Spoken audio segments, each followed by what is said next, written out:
Welcome to Green Dot Daily Action Network's daily sports betting show. I'm Maria Marino. We're live every weekday at 3 Eastern on our YouTube channel and the Action app. You can also catch us on demand. Coming up, our NHL expert Nick Martin breaks down how to bet Game 3 in both the East Finals tonight and the West Finals tomorrow. Plus, Charlie DiSturco shares some MLB props. But we start in the NBA, where both conference final series have a team leading 3-0. Since the 16-team playoff era began in 1984, that's only happened once, which was in 2015. By the way, we've never had both conference finals end in sweeps in the same postseason. We bring in Chris Raybon now. So going into Friday, teams who lost game 1 at home were 21-1 straight up, 20-2 ATS since 2019. The Celtics bucked that trend. Then they doubled down, losing game 3 in Miami. What do you do with the Celtics now? So, Maria, I think with the Celtics, when you look at the past trends, it doesn't exactly paint a good picture because going back over the last 2 decades or so, teams up 3-0 going into game 4 are 56% against the spread. And they're winning about 2/3 of the time. So that favors Miami. And it's rare you see a team at home in this spot, which means, they obviously won the first 2 on the road. Since 2005, 5-2 for a team up 3-0 at home, 71%. And they're winning by an average of just under 19 points a game. So it doesn't look great for the Celtics here. I'm kind of waiting on, are we going to get another lineup change? Because I think at this point, it may not be about double big or single big or, whether Derek White's in the lineup or not. It may be about maybe sitting Al Horford. He's a minus 39 through the 3 games in this series. And I think the Celtics have looked better, whether it be Robert Williams or Grant Williams at that, as the big for them. So I think I lean Miami here. But if I do see the Celtics make that adjustment, maybe bench Horford, I think I would wait, maybe try to get Miami live if the Celtics come out hot or something like that. But either way, I think, Miami's kind of shown that they're the better team, and a lot of their regular season numbers were a little bit kind of, they just weren't going as hard, and they're going hard now, and they just match it really well with the Celtic team because they're able to shoot so well. And that's been the difference. 48% 3-point for Miami, 29% for the Celtics. So, I think the Celtics have to figure out a defensive lineup to limit the good looks for Miami. And Al Horford just really hasn't been able, when he's been in there, to do it on either end. He hasn't been able to hit threes to close that gap. And his defense, in terms of letting them get threes, hasn't been the greatest either. So I think that's the big thing I'm waiting for is, what do they do with Horford for this game 4? I appreciate you pointing that out, because so much of the conversation has been about, Derek White in the lineup as opposed to Robert Williams, but really both of those lineups seem to have pros and cons. So, so maybe Horford is the key there. And, Miami was an underdog in all 3 of these games, ends up winning all 3 games. What can you say about just, how the betting market has shaped up for these 2 teams versus, how it's unfolded? So, in the Action app, we track something called, bet signals, and there are a bunch of different signals. And one of them is sharp action. And, throughout these playoffs, we've seen the sharps continuously on Boston here, and they're just 4-6 against the spread. Betting on Boston are the sharps, but just 2-5 since round 2 started. 0-3, obviously, in this series. And the sharps are on Boston again, by the way. And then betting against Miami, the sharps betting against Miami in this postseason are 2-9. So Miami is, on the other side of that again in this game. So the trends are saying, hey, if history repeats itself, Miami is going to pull this one out again. And the sharps are going to kind of go home disappointed in Boston again. But overall, I just think Miami has been a team it's been tough to rate them because of just the stark difference between regular and postseason. And at the same time, just because they match up so well with Boston, it's made it even tougher. So again, I still lean Miami here. I just don't know mentally where Boston's at, but I do think they need to make a change to that lineup either way. This is just the way Miami likes it, by the way. Keep betting against us. They're like all about it. They thrive off it. Okay, let's talk about the Western Conference Finals now. So game 3 was also supposed to be a hammer spot for the Lakers. That's not how it turned out. What do you make of this series? Yeah, so this one I think is a little more straightforward. This is kind of the usual 3-0 where the home team wins the first two and then goes on the road and gets the third one. So, I lead Nuggets in this one as well. But this is another one where I think, before pulling the trigger, you want to kind of look at what's going to happen with these starting lineups, because I do think the Lakers still could have an adjustment that could help them. And that would be to play D'Angelo Russell even less. And I think take him out of the starting lineup, because they've been outscored by a large margin every time he's on the floor because of his lack of defense. That allows Jamal Murray to really get going early.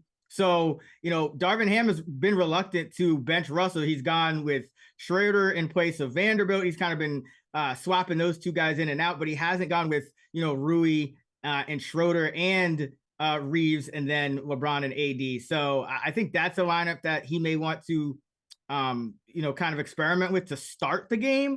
But if he's going to go back to that Russell lineup, I think that continues to give the Nuggets an edge, because even if that Russell lineup starting the game is only playing, 4, 6, 8 minutes to start the game, it's getting just scorched on the defensive side of the ball. And we saw that in game 3, where the Nuggets were able to kind of build a lead early, and the Lakers were able to whittle it down as the game progressed by playing Russell less, but it just wasn't enough. So I think that's the key here, is if we see Russell back in that start lineup for the Lakers, I'm sure he'll have a short leash, but I still think that's the wrong move. And that would be a play on the Nuggets. And for the most part, the betting market has been more straightforward in this series, to your point, since Denver has been the best team all year and has had a great postseason, and where the Lakers are sort of coming back down to earth a bit. But what's a pick you like for tonight's game? Yeah, so for tonight, I like Aaron Gordon under 20.5 points, rebounds, and assists. The reason I like this, because I think it could hit, whether Denver is winning or losing. He's only had 18, 16, and 14 in the 3 games this series, so he's been under in all 3. Has Gordon, obviously spending most of his energy guarding the Laker bigs, usually LeBron James, a little bit of AD. And so you're not going to see much offensive production, but because he's guarding LeBron a lot, or just in the Lakers' best scorers, he's gotten pulled away from the rim, so he's not getting a ton of rebounds either. And so in the fourth quarter of game 3, he played 0 minutes. He played the entire third, but then did not come back in, and that was kind of the adjustment. And that was to not allow Anthony Davis, somebody to roam off of on that Nugget offense. So I think that's an adjustment that we could see down the stretch again, because it worked pretty well in game 3. So I think Gordon, even if the Nuggets are having success, I don't think necessarily he's going to play a ton of minutes and be active in the stat sheet, to get up to this 21 points, rebounds, assists. So Love is under there. And he's been under this in 7 of his last 8 postseason games, by the way. So it's not just this series. And he's had 18 or fewer in 6 of the last 8 postseason games. So this, dates back to that Phoenix series as well. That Gordon really hasn't been showing up in the stat sheet as much. He's obviously a valuable contributor on the floor, but with his playing time potentially cut a little bit down the stretch, I think this is a great bet. Yeah, it seems like that 21 number is pretty generous for him. You mentioned 14 in game 3, which was 7 points, 3 rebounds, 4 assists. We will see if that continues. Chris Raybon, thanks so much for the insight. Always a pleasure, Maria. Green Dot Daily is presented by BetMGM. Use bonus code ACTION when signing up to get up to $1,000 paid back in bonus bets if you don't win your first bet. Terms and conditions apply. Gambling problem? Call 1-800-GAMBLER. To the NHL, Game 3 in the East is tonight. Panthers are at home and lead the series 2-0, but 64% of bets and 60% of money is on Carolina. Then tomorrow is Game 3 in the West. Vegas also with a 2-0 series lead, but they'll be on the road. 74% of bets and 99% of money is coming in on Dallas. Time to welcome in our hockey analyst, Nick Martin. How are you approaching this matchup between the Hurricanes and Panthers?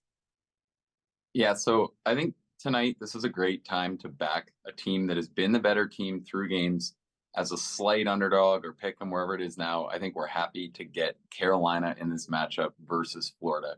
They've controlled a lot more of the play. That was especially clear in game 2. And even in game 1, I thought they were pretty clearly the better team through regulation. And then they kind of tailed off in overtime. So all the analytical models have Carolina heavily favored. That's kind of going to be how this is going to go. Like Carolina's always an analytical darling. Florida's analytics have kind of been awful all playoff long. But even factoring in the goaltending disparity with how amazing Bobrovsky has been, I still think that what Florida's doing is really unsustainable. They're hiding some very modest play by winning every single 1-goal game and by getting incredible goaltending. Bobrovsky's plus 18.5 goals saved above expected rating since the start of the Toronto series is pretty much a historic rate. He's stopping about a goal and a half above expected in every single game. So eventually that's going to kind of show through, I think. I still believe that Florida has some defensive flaws, and in large, they have just ran really good. There's been a couple of key points in each game where it's really swung. Game 1, Seth Jarvis hit the inner crossbar in overtime, and then that lets them steal another win. Game 2, I thought was even more clearly in Carolina's favor. So for me, it just looks like Carolina was the favorite entering the series. I don't think they've necessarily played their way out of deserving that in this game. I still think that depending on if things had gone a little differently, they would be the favorite here. So for me, it just feels like we're getting probably the better team at a worse number than you would see just because Florida's up 2-0. And obviously the actual results do matter. But to me, it still feels like Florida's got some flaws, and they're kind of just had the exact right recipe to hide those things so far. So I like the chances Carolina comes through here in a pick 'em matchup. I see what you're saying. Really quick, do you think there's any benefit to betting Carolina for the series at this point? I think the series is closer. You could make the case, but for me, I'd rather just take the chances on tonight's game at Pick'em and then see where it goes. Maybe Carolina's due to finally win one that they don't entirely deserve.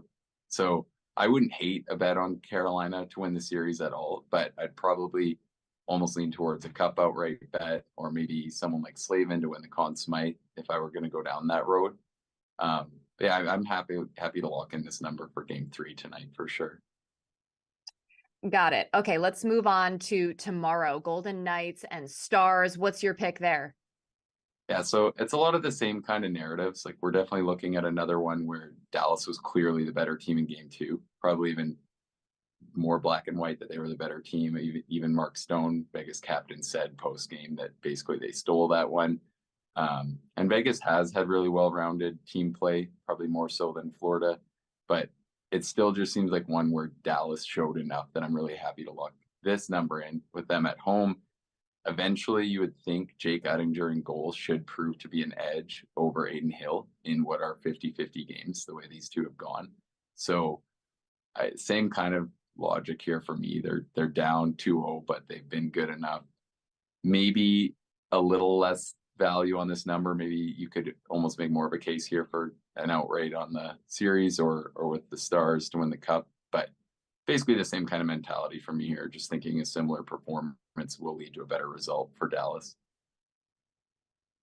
All right, so in this case, riding with the majority of the public. Nick Martin, thanks for joining Green Dot Daily.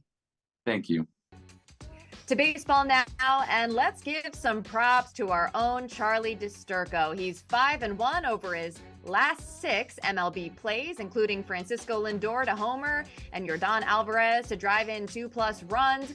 So if you bet 1 unit per prop, you'd be up more than 23 units. As we say hello to Charlie now, and you have a new regular column for Action Network called DiSturco's Triple Sevens. Can you explain what that's all about?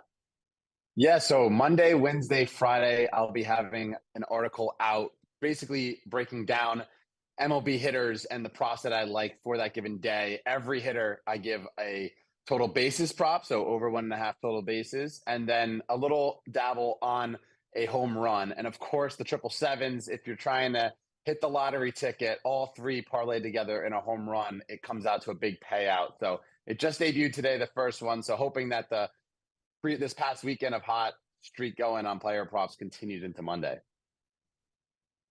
Absolutely. Well, share a couple of your picks for today, will you? Yes, let's do it. So my first play, which I wrote about, is Alec Boehm in the Philadelphia Phillies game, over 1.5 total bases here. He's a lefty killer, and this season he struggled a little bit, but his numbers are still impressive against lefties. Last year, he hit 352 with a near 1,000 OPS, and 40% of all his hits went for extra bases when facing southpaws. This year, you've seen him hit 3 home runs of his 5 against lefties, and his home run to fly ball rate has just increased over the last few weeks, and it's into double digits this season, which was unlike last season. So even if you're comparing how he was against lefties, this year he's getting the ball in the air more, he's letting it fly more, and he has a great matchup against Tommy Henry here. Tommy Henry, he's in the bottom 30% of all pitchers in expected slugging. His hard hit rate is low, his barrel rate is high. So when you look at everything here, Boehm matches up great against a left-hander. A lot of the Phillies kind of have struggled against lefties, but Boehm remains a plus matchup here. So at plus 128, I love his over 1.5 total bases prop, and a little sprinkle on the home run here. You can get up to 540 out there. Boehm has a lot of extra base potential here, and I love the ball to fly at Citizens Bank Park. The matchup being so critical for this type of bet. So what else do you have? Yeah, so in the Dodgers game, this is a stacked Dodgers lineup, but one player in particular has been incredibly impressive over the last couple of weeks, and that's Freddie Freeman. Now that Will Smith is back in the lineup, Freeman's kind of sandwiched between a bunch of hitters that are absolutely tearing the ball, and because of that, they can't pitch around him. So he's inside the top 2% of all hitters in expected batting average and expected slugging. It's kind of crazy to think that this guy was someone that teams didn't really want a season ago in the offseason. And the Dodgers just scoop him up and kept him going. And now he's one of the best hitters in all of baseball. He's entering with an 11-game hit streak. He has over 1.5 total bases in 73% of that time. So not only is he in rhythm, but he's hitting these 1.5 total base props with ease. And he draws a pretty good matchup here against Charlie Morton, 8 for 15, 2 doubles, 2 homers against the right-hander. Morton, I think, is due for negative regression. He has a career low 4.20 expected slugging. His expected ERA is way higher than his actual ERA. So when you look at this matchup here, you have not only do you have that positive split, that righty throwing against a left-handed hitter, Freeman, but he's in such a stacked lineup. Max Muncy's tearing the leather off the ball too. So there's not really room to pitch around players. And given how well Freeman has been hitting and how well this entire season he has, especially in the last couple of weeks, I'm expecting him to go out with a bang here. So I like his over 1.5 total bases props, plus 115, and a little sprinkle on him to hit a homer here, plus 500. Great pickup for the Dodgers. Again, the name of Charlie's column is 777. So you got to go read it to get the third one and complete the trifecta. You can find it at actionnetwork.com or in the Action app. Charlie, thank you. Always a pleasure. Remember, any picks we give out here on the show, like the ones you just heard from Charlie, you can easily reference. Just follow green.daily in the Action app. We keep track so you don't have to. Green.daily is presented by BetMGM. Use bonus code ACTION when signing up to get up to $1,000 paid back in bonus bets if you don't win your first bet. Terms and conditions apply. Gambling problem? Call 1-800-GAMBLER. That's all for Green.Daily. I'm Maria Marino. Thanks so much for watching, and I'll see you again Tuesday at 3 Eastern on the Action Network YouTube channel and the Action app.